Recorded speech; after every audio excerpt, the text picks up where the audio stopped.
আন্দোলনের মুখে খুলনা প্রকৌশল ও প্রযুক্তি বিশ্ববিদ্যালয়ের উপাচার্য ও উপ-উপাচার্য পদত্যাগ করেছেন। ভিসি ও প্রভিসি পদত্যাগপত্র পাঠিয়েছেন এমন খবরের পর কুয়েট শিক্ষার্থীরা আজ বৃহস্পতিবার বিকেলে কুয়েট স্টুডেন্ট ওয়েলফেয়ার সেন্টারের সামনে নেচে গেয়ে আনন্দ উল্লাস করেন। পরে তারা একটি আনন্দ মিছিল বের করে বিভিন্ন স্লোগান দেন। মিছিলটি কুয়েট ক্যাম্পাসের বিভিন্ন সড়ক প্রদক্ষিণ করে কেন্দ্রীয় শহীদ মিনারে গিয়ে শেষ হয়। আমাদের প্রতিবাদ এবং আন্দোলনের প্রেক্ষিতে আমাদের আজকের এই বিজয় হয়েছে।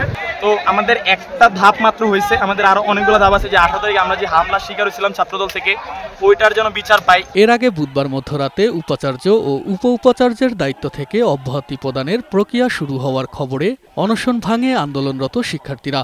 রাত 1টার দিকে এক দফা দাবিতে অনশনরত শিক্ষার্থীদের জুস পানি পান করিয়ে অনশন ভাঙান বিশ্ববিদ্যালয়ের শিক্ষার্থীরা। আন্দোলনের 58 ঘণ্টা পর অনশন ভেঙে পুরো ক্যাম্পাসে আনন্দ মিছিল করে তারা।